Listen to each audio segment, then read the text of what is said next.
Welcome to the Acevedo Show. I'm your host, and this is my co-host, Leo. This show is a brand new series on my channel where we actually talk about relevant things and not things from 40 years ago. How wonderful! Because people be telling me, like, my cousin will be telling me, like, hey man, you gotta review each episode of My Hero Academia when it comes out. I was like, well, I don't want to be like everybody. In any case. Hey, so Leo, you know what we're going to talk about today?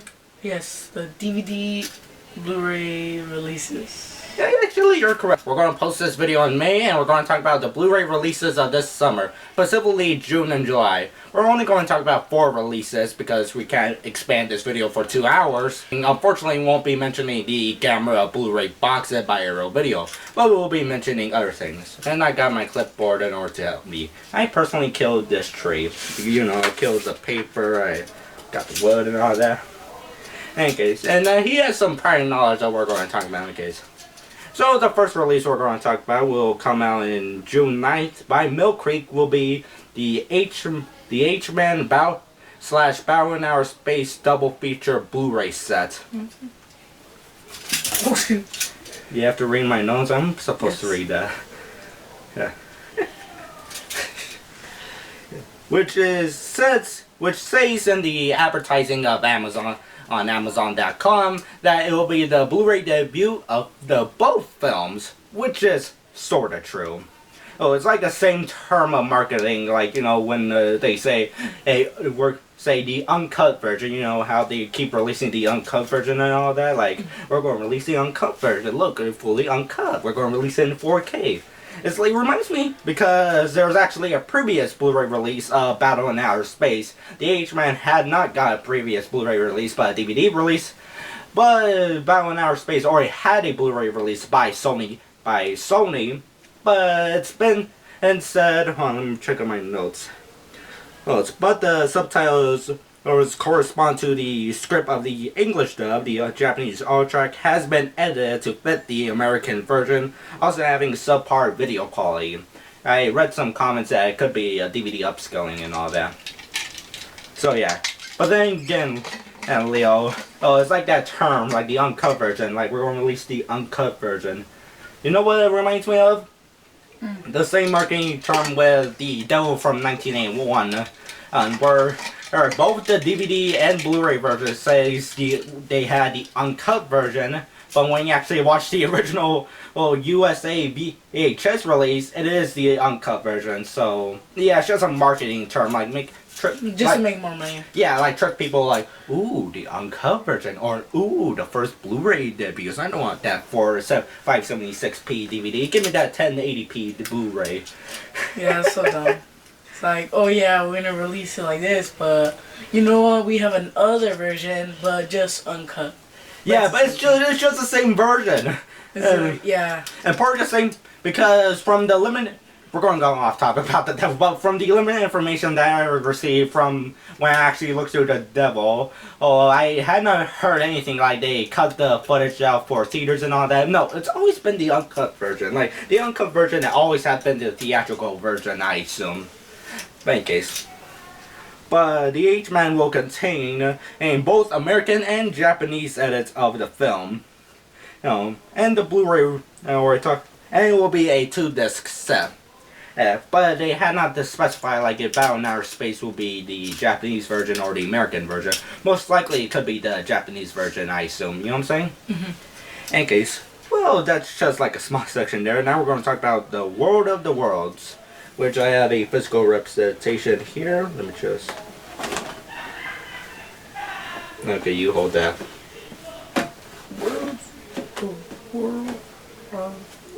Okay, show it to the camera. Because I have physical representations for the the Blu-ray releases we're going to talk about.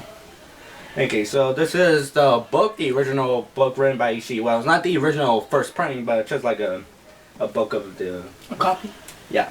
We're going to put up here so everybody can see. Have you ever seen The World of the Worlds? No, I haven't. When was this book released? I think like in the late 1800s. And so they just decided to release some stuff? Yeah, the first... Actually, So have you seen the 1953 version? No. The Tom Cruise version? The DVD version? The two other movies came on DVD? Sorry. Oh wait, one other movie. I'm not into The television series? In case, I actually saw the Tom Cruise version, but this Blu-ray release is actually the 1953 version, which will be released by the Criterion Collection. Have you heard of the Criterion Collection? Yes. Oh, really? From where? Yes. But this is like the 1953 version. Like, yeah, 1953. They will have a new 4K digital restoration with uncompressed mono soundtrack on the Blu-ray, a new alternate 5.1 surround sound soundtrack created by sound designer Ben Burt, and presented in DCS HD Master Audio on the Blu-ray, because people can't handle hearing a mono track. Actually, now I think about it, people. Wait, so they're just releasing it without the track? No. They have. It says here they have the mono soundtrack, but they're going to make a new alternative 5.1 soundtrack. So you can actually go with both ways. Like you go with a 1-channel system, a 5-channel system. What's the whole point about that? So easy surround sound, man. Oh, yeah. And like you got your speakers behind, like bam, explosions, there explosions, you know what I'm saying? They're talking bankers. An audio commentary from 2005 featuring filmmaker Joe Dante, film historian Bob Burns, and author Bill Warren. The interesting thing is that it has Bob Burns. You know who he is? Who? You don't, but it's okay. So saying he is a famous prop collector who collected many movie props, such as the movie Alien, several other things such as that, the creature from the Black Lagoon, some props from Universal Monsters. But I think I'm not sure, but I think he owns one of these spaceships from War of the Worlds. I think I kind of like assume. In any case, movie acknowledgence. Yeah, movie acknowledgence. Yeah, I'm going to mispronounce that. A new program on the visual and sound effects in the film, featuring Ben Burtt and film historian Craig Barron. So here's the best one. From the Archive, a new program about the film restoration, featuring Craig Barron, Ben Burtt, and Paramount Pictures archivist Andre Callis. It will be interesting to see, because they're doing, instead of doing like the standard 2K restoration of the film, which is usually the cheapest compared to a 4K one, they're going like out straight go do a 4K restoration. You know what I'm saying? In case. But I wonder if the film's like preserved well, like they actually had the film prints and all that, because so far there had only been DVD releases, like Region 1 DVD releases. I'm not sure for other regions and all that. But in case. Audio interview with producer George Powell from 1970. The Sky is Falling, a 2005 documentary about the making of the film. A 1938 radio adaptation directed and narrated by Orson Welles. Have you ever heard of Orson Welles? Why are you looking up there? There's Wells. No, that's H.G. Wells. No, which is full name that I unfortunately forgot. But Orson Welles is a famous filmmaker who made such films as Citizen Kane and other films that isn't Citizen Kane. It was also in Transformers, the movie from 1986, playing Unicron. Remember that? Actually, you know what's funny? The best quote from him, and that I ever remember, that I was just talking to this before, but when he was playing Unicron from Transformers the movie from 1986, he actually didn't know what character he was playing, and he didn't know the name of it at all. He was just paying like, okay, voice your character and all that.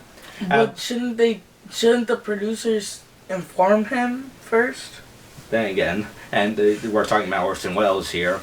Oh, yeah. But the funny thing is that he said in an interview, I forgot where the interview came from, but I heard it from Cinemassacre, but basically he said that he was playing a toy fighting with other toys. The ironic thing about that is that at that time there hasn't been a Unicron toy until like more than a decade later. You're yawning again, go to sleep. There's a bed over there. Okay, in case. Also, here's another interesting thing, a radio program from 1940 featuring a discussion between Orson Welles and H.G. Wells, who is actually the author of that book. Could you believe that? Like I wonder how if The Battle of the Wells. The War of the Wells. No, Wells. Wells. Most likely they're going to have I never heard of the radio program itself, but most likely they're going to have a nice conversation talking about the book, the radio program. And this is 1940, so it's going on. Yeah, 1940. So it's basically 13 years before they actually release the movie and all that. But it would be interesting to see if H.G. Wells had lived a bit longer that he actually saw the film himself. I wonder what you will think about it. It is also having a trailer, annexed by film critic J. A. Hoberman, a new cover by Patrick Legger, and it also will be released on July 7, 2020, both Blu-ray and DVD. So yeah, that will be interesting. And you are going to go buy it, Leo? Are you going to go watch it?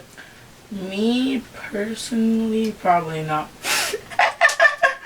Yeah, are you going to read the book? Just being honest. Also, probably not. Unless they assign you, they're going to read this book. Like in high school, my cousin told me that you have to read Animal Farm, and he basically had no idea what was going on. It's like, who's Napoleon? Who's this character and all that? But Animal Farm was good. Okay, now we're going to put this down. Oh. Now on to the next subject. Enter the Dragon. Oh wait, no. Actually, Bruce Lee legend. No, we're going to talk about Bruce Lee's His Greatest Hits, also released by the Criterion Collection. Half of these releases, which there is 4, are Criterion Collection releases. Bankers. A 4K digital restorations of The Big Boss, Fists of Fury, Game of Death, and The Way of the Dragon, with uncompressed original monorail soundtracks. The interesting thing is that released 4K restorations of these films before on Blu-ray. Hey, have you ever seen any of Bruce Lee's films? Yes. Which one? Into the Dragon. Anything else? No. That's the one I only watched. Have you seen the clip where he fights Chuck Norris? Oh yeah, that's a legendary clip. Everybody has seen that. Yeah. Actually, you know what's funny? My mom told me a story that she'll get annoyed with her brothers and my dad, where they always watch kung fu movies, including Bruce Lee. They always watch it, and my mom gets annoyed. Like, I want to watch the novella. I want to watch the novella. In any case, new 2K digital restoration of both the rarely seen 99-minute theatrical version of Enter the Dragon with uncompressed original monorail soundtrack, and a new 2K digital restoration of the 102-minute special edition version. Now let's talk. They said the word new, specifically with the 102-minute version. And personally, I believe both of us have seen the 102-minute version. And just 3 extra minutes of footage of Bruce Lee fighting. Bankers. But also there is one deleted thing where Bruce Lee talks to his... I forget, but is it like his master and all that? You know, where he's talking to the old guy while he was training before the... I think it was his master. Yeah, master. So yeah, we did both saw the special edition version. And thank you. Hey, but they say the word new, which kind of is a bit confusing because they're releasing the 102-minute version, but that has already been released on Blu-ray. So maybe the Blu-ray transfer on that, I don't know. Anyways, alternate audio soundtrack for the films, including the original English dub tracks and a 5.1 surround track for the special edition version for Enter the Dragon, yet again. 6 audio commentaries on The Big Boss by Bruce Lee, the expert Brandon Bentley.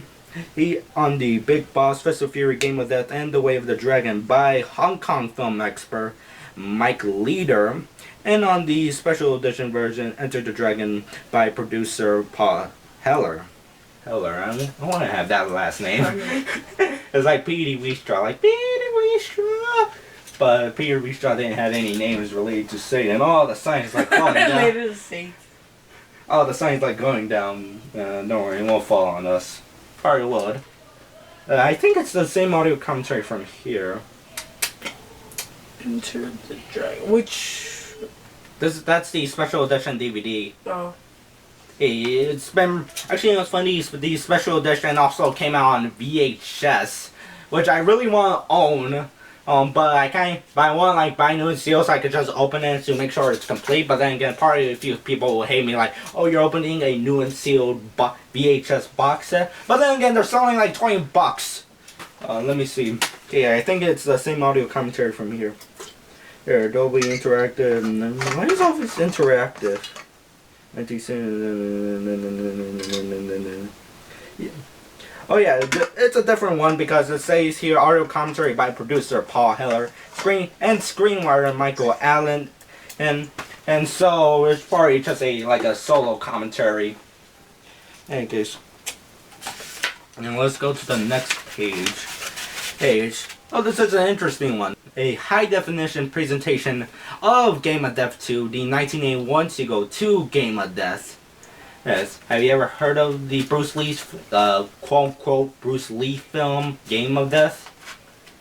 Bruce Lee film Game of Death. Yeah. Can you give me like a quick little summary? Okay, I'm going to not give you a summary. I'm going to give you a history lesson.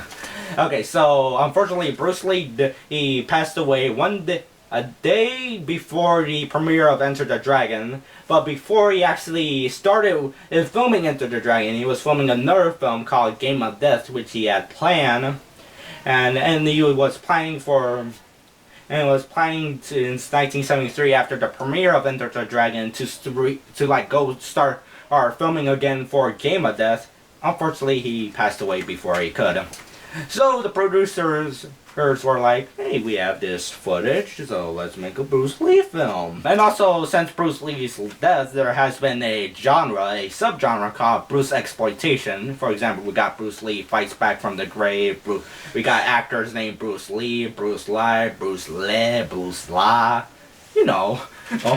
So people were basically hiring Bruce Lee lookalikes in order to be in the film.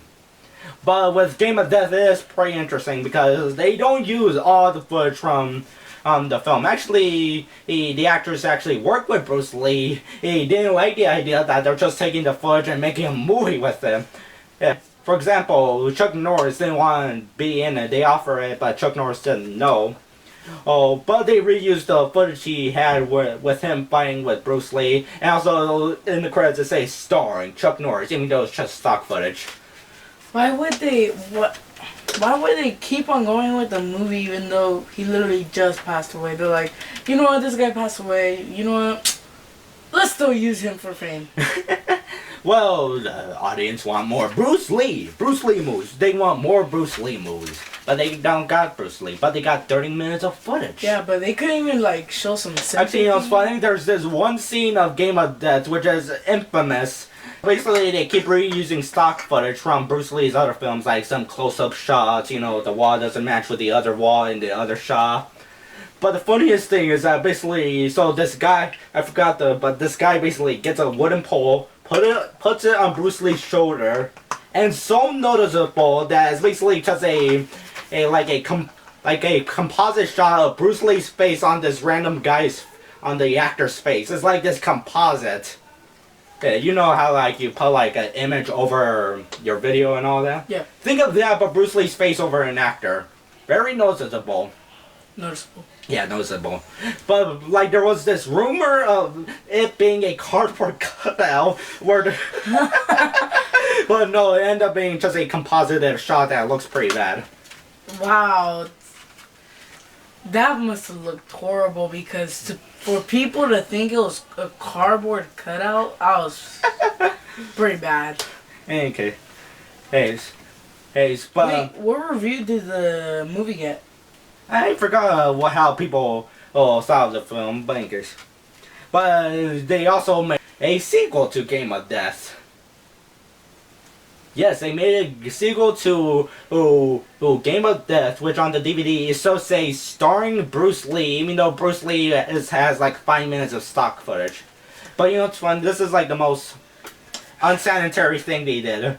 In the first Game of Death, so basically we followed this actor, or like this actor like who plays this character of Bruce Lee, like Bruce. Like they're just making like an image like, oh, Bruce Lee is this actor, you know. Both. Oh wait, no, that's a different guy. But in case. But in one scene, like there's this guy who like basically shoots, they show stock footage of Bruce Lee jumping or something like that, and they shoot him in the face, and now people assume, oh no, this famous actor is dead, which is pretending to be Bruce Lee. No joke, no, not even a joke, but they show footage of Bruce Lee's funeral, and they actually show footage of Bruce Lee's funeral, like, oh no, the actor died. No, it's like Bruce Lee there. There's even like a shot where you can actually see his face. So Bruce Lee's basically acting from the dead. No sympathy from this company. Yeah, but then again, the audience wants the Bruce Lee flicks. They want the kung fu films. They couldn't at least like respected the man, like. But Game of Death. They used his death. Yeah. For film footage. Yeah, but then again, we should blame the guy who was filming it. But I think that funeral footage was not intended to be used in a movie, but like intended for like newscasts and all that. If it wasn't intended, then why would they do it? Bang case. But you know, it's funny, Game of Death 2, they still use the stock footage, but follow a different actor. This time, I believe, it's the son of the character who's the actor who played Bruce Lee. Bang case. Yeah, we just went off topic. And Game of Death Redux, a new presentation of Lee's original Game of Death footage produced by Alan Canvan. And basically, I believe it's just like showing all the footage Bruce Lee filmed, because he mainly Bruce Lee filmed all the footage, like the footage for the tower scene and all that. But the interesting thing is that the Game of Death 2 also had a previous Blu-ray release, but on a German Blu-ray under its alternate tower, the alternate title, the Tower of Death. It is a bit, well, the title could be like strange, because technically the tower is like upside down, like it's going through the ground, so should it be called a basement? Okay, so let me explain. So this character, the main character of Game of Death 2, basically has to do the same thing like last time of the first Game of Death, but this time the tower is like upside down, like it goes into the ground, so it should be considered as a basement. Basement of Death. Actually, you know, it doesn't really sound intimidating. Like basement. It's like one of those like straight to video movies. Like you got the Attack of the Killer refrigerators, tomatoes, chairs, blankets. But there's actually a movie called The Basement. And blankets. But it doesn't really sound intimidating. Yeah. So like, Tower of Death. It's like saying, "Oh yeah, I got bit by a cat." I think it's just, really no. I think it's just the writers like. I just call it, oh, it's a tower. It's like one of those, like, writers things. Like, when they pass by, oh, it's a tower, but it's upside down to the ground. In any case. Okay, the new interviews on all 5 films with with Bruce Lee's biographer, Matthew Polly. New interview with producer Andrew Morgan, and about Golden Harvest, which is the company that mainly made the Bruce Lee films and all that. New program about the English language dubbing with voice performance Michael Kay, the English speaking voice for Bruce Lee's character in Fist of Fury, and Von Savage. Wait, let me say. Savage. It's Von Savage. Savidge. New interview with. What a way to spell it. New interview with author Grady E. Hendrix about how the Bruceploitation subgenre that followed Lee's death, and a selection of Bruceploitation trailers. Blood and Steel, a 2004 documentary about the making of Enter the Dragon. Multiple programs and documentaries about Bruce Lee's life and philosophies, including Bruce Lee, the Man and then the Legend from 1973, and Bruce Lee in his own words from 1998. Interview with Linda Lee, Bruce Lee's widow, and many of Lee's collaboration with admirers. including actor John T. Actually, screw it, I'm not gonna read that. There's like so many names, like okay,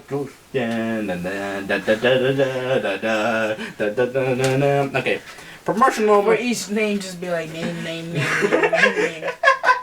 Okay, promotional material hills an essay by critic Jeff Chang. It will be released in a 7-disc box set, of course by the Criterion Collection, in July 14, 2020. And also new covers are designed by Glenn Glanano.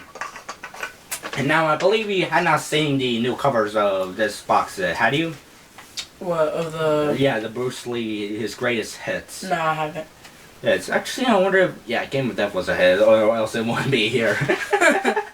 like I just realized, was Game of Death that was a hit? Oh yeah, it had a sequel.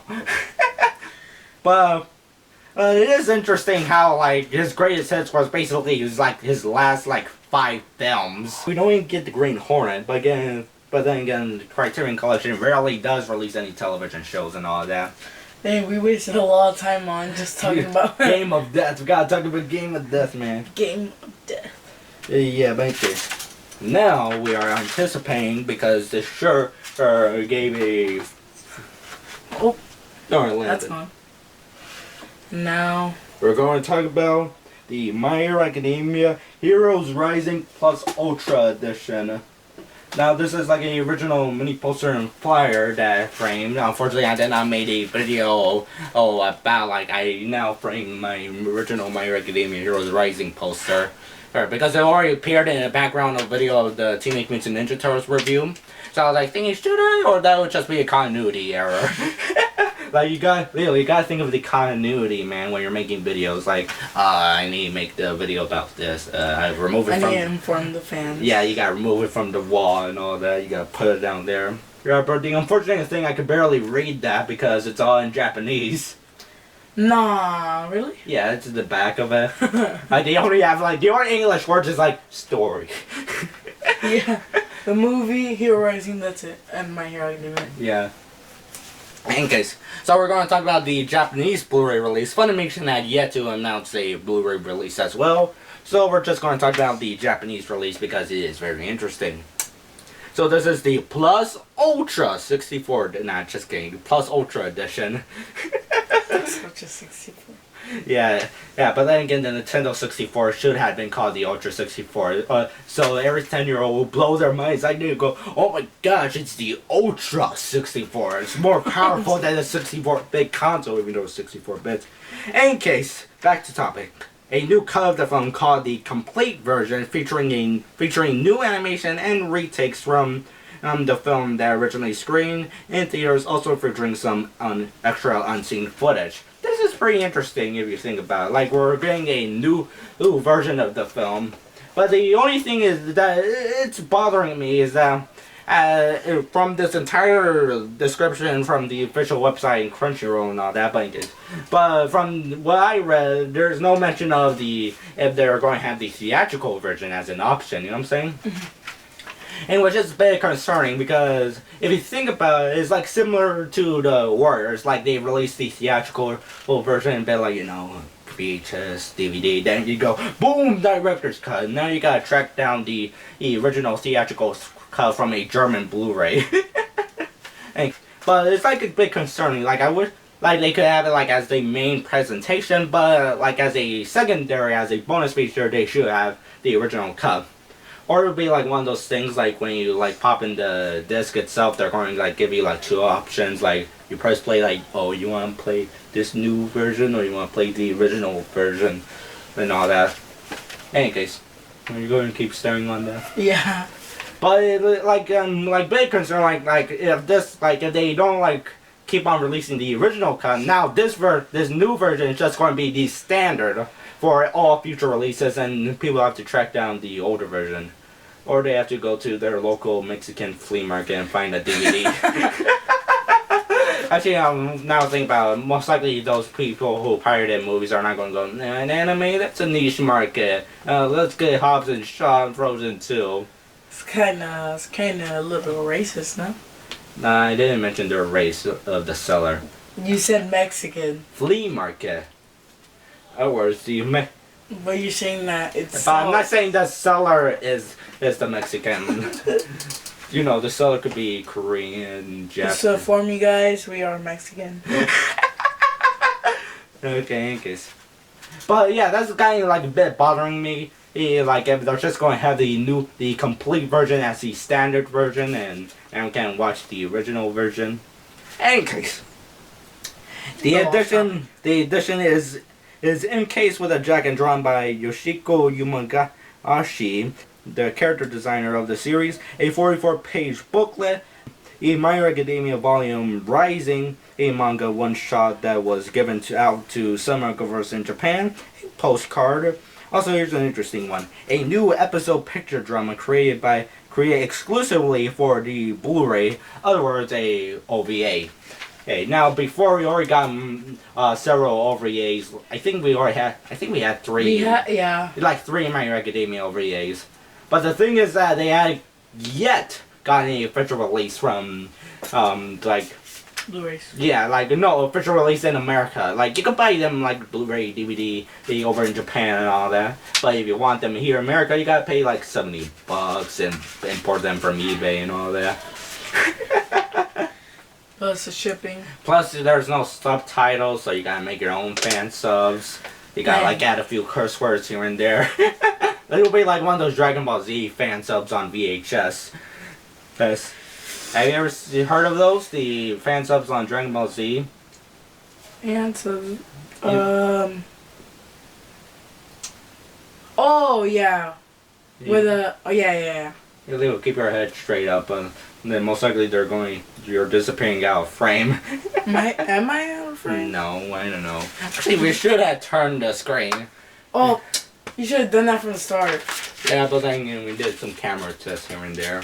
Most likely the lighting has changed. Now we're red instead of normal white. And guys, but I wonder what's the OVA going to be about. You know what I'm saying? Probably I don't know. Wait. I don't know either, but probably something about because we don't. No, they already have it all my like. Okay. It's called All My Rising. Yeah. Yeah, you can find it on YouTube. But anyways. Yeah. It's probably something about. No, probably will be something funny like. I think it'll be serious. I don't think. No. It'll be funny. Like the My Hero Academia characters like, oh, we're going to camping trip, or oh, we're going to fill up some rednecks. Actually, they're in Japan. They don't have to deal with those. But I have this idea, like, what if like Funimation actually got the license of all 4 OVAs, then release them on a Blu-ray set called the OVA collection, and they're gonna release it after both parts of season 4 comes out.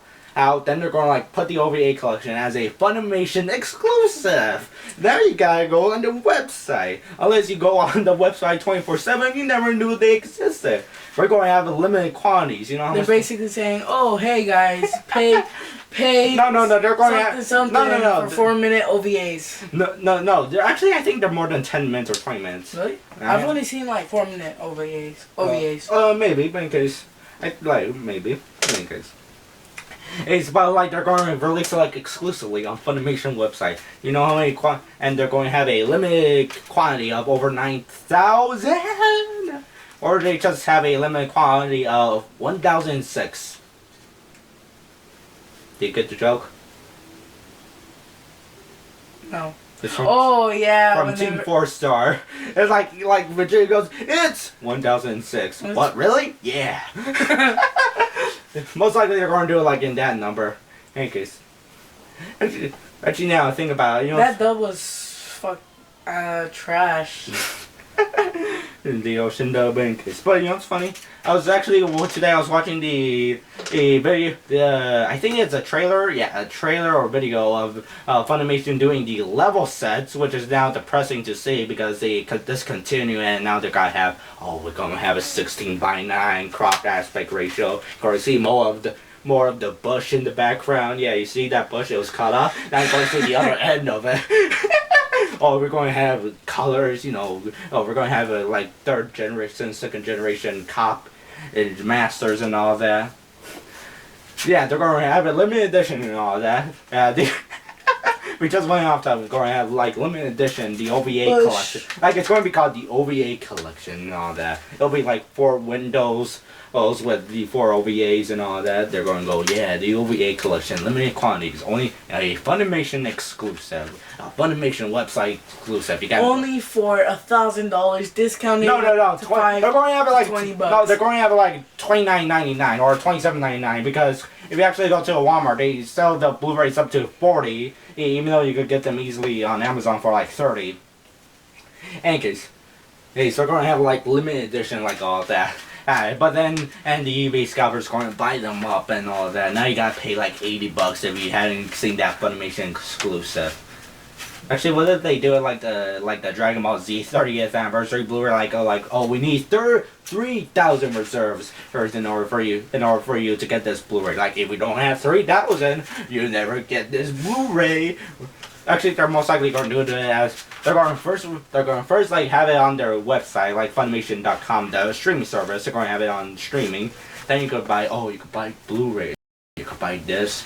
Nobody won't buy it because they pay $7 a month, so there's no point of it buying a $27 Blu-ray unless the internet goes out. Maybe. But they're still probably going to have it in any case. Just search them up. We completely went off topic there. Yeah. A visual commentary by the 2 actors who plays Deku and Bakugo. Unfortunately, I'm able to read these names. There they are. Whoa. The Japanese names. Name and name. Yeah. Anyways, but now it's like interesting. They're going to have a visual commentary, or it just could be an audio commentary. Like them watching the film and talking about and all that. I wonder if we're going to like get that. Like we're going to get that over here in America. Actually, no, because Funimation got to pay money for that. They got to pay money. Chad Warden got money. He got $600. They ain't nothing for Chad Warden. He like uses that toilet paper. Chad Warden, he was like a legend. A premiere preview of the cast, 2 stage greetings in events from Japan. Both the Plus Ultra Edition and of the film and the Standard Edition will come with the new cut of the film, so you don't have to just buy, just buy both, like you don't have to buy the Standard Edition has the theatrical version. I want the new cut. Gotta now spend more money, more yen on the other cut. Yen. And the Japanese release day is July 15, 2020. Hey, now, are you excited for this release that we'll least likely go and get it within a month later? Kind of. Are you going to buy it and make your own fan subs? Like, you could use the advancements of Google Translate. Google Translate the whole movie. Fantastic. You have vague memories of the English dub, and you go, I should put like subtitles from the English dub, fan sub, and I mean dub. Yeah, we gotta make the fan subs look yellow.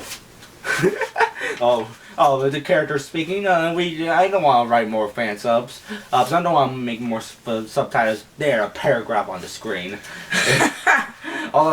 They have background music. This lady singing at the very last battle. We're going to put subtitles for that song. We're going to put subtitles. It's for the dialogue. Anyways, doesn't the lady sing English? Yeah, she sings English for some reason. Yeah. Well, tell me why some subs, whenever there's a singer, is not a Japanese singer. It's mostly an English singer. Someone English not singing. I'm not sure. In the series they did it. Well, Probably it's because we gotta appeal to the mass markets, man. And actually it's great song, by the way. Yeah, but in case, but they're going we need to appeal to mass market. We don't have a Japanese singer. Do we want to make a second track for it? Nah. Keep it English, man. We need those Americans. We need those Americans. Alright, we got off topic. Okay, in case. Well, that's basically it. We could ramble on and about. But the thing is that I'm not sure if all the bonus features from this is going go to the Funimation Blu-ray because I did some research on that. The Two Heroes Blu-ray also has some exclusive content, for example, the OVA and a booklet and all that have not been released on the other version, and in the United States of America. Actually, you know what's funny about that? The Two Heroes Blu-ray actually has a steelbook in Region 2. Of course, we poor Americans cannot have the pleasure of the steel case. I want to talk about the. Isn't this like kind of like a flyer they gave out? Yeah. Yeah, in Japan and all really, that. it's well designed. It's the theatrical poster and all that. Actually, you know what's funny? I tried to track down the theatrical poster, like a 27x40, similar to that. Well, that's 27x40 poster frame is over there. I think that's, I forgot the size of that frame in any case. But I'm not sure if all of these content is going to be there. Like, for example, the visual commentary, I kind of see some problems with that. Not like problems on the release, like the audio. No. Like problems when releasing it into America. Like, oh, you want to watch, you gotta like watch it with subtitles. Like, you want to watch it in Japanese. Yeah, like these white subtitles in the bottom. Dialogue speaking. These two voice actors. Let's just paint the subtitles green for the voice actor Deku and the red. What if they do that? Have individual colors for each. Yeah. Person. I don't think they'll have time for that. Or what if they just have it all yellow? Like the classic yellow It looks subtitles. ugly. No, like Leo, it's the classic yellow subtitles. Yellow subtitles. You know, your classic fan Does that- subs where all the characters are cursing and all that. Swear, they make them curse way too much when they're not supposed to. Instead of like one curse, they put like 60 different words in there. Just cause. Actually, you know, it's funny, my cousin said that he was watching fan sub and they were basically like putting paragraphs. As one character is speaking, like, you know, I'm not going to like sit down, take my time, make these subtitles. I got these tapes from Japan. I'm like, you mean to like get them to Japan? I'm going to spend my time like tinkering with subtitles on my Amiga computer. No, paragraphs. The guy's like, the character's like, oh hi, and then they add, hi, When the their character, mouth is shut, and then it's still talking. yeah, it's got darn subtitles. Well, I think that's everything. That was the end of our segment. No, that's the end What of are we the gonna call episode. this? We're going to call it the talking, like the title will be Summer Blu-ray Releases of 2020. So what are we gonna call this segment? No, we're just doing one Podcast. topic. No, talk show. We're not going to have this argument again, you know. Alright then. Okay. Well, that's the end of the Acevedo video show. See you next month where we come up with an idea what episode should we film before we procrastinate on the day of we actually have to release the episode. But in case, well, I think that's everything. That's the episode. Have a nice day, and later on, come back to our video story.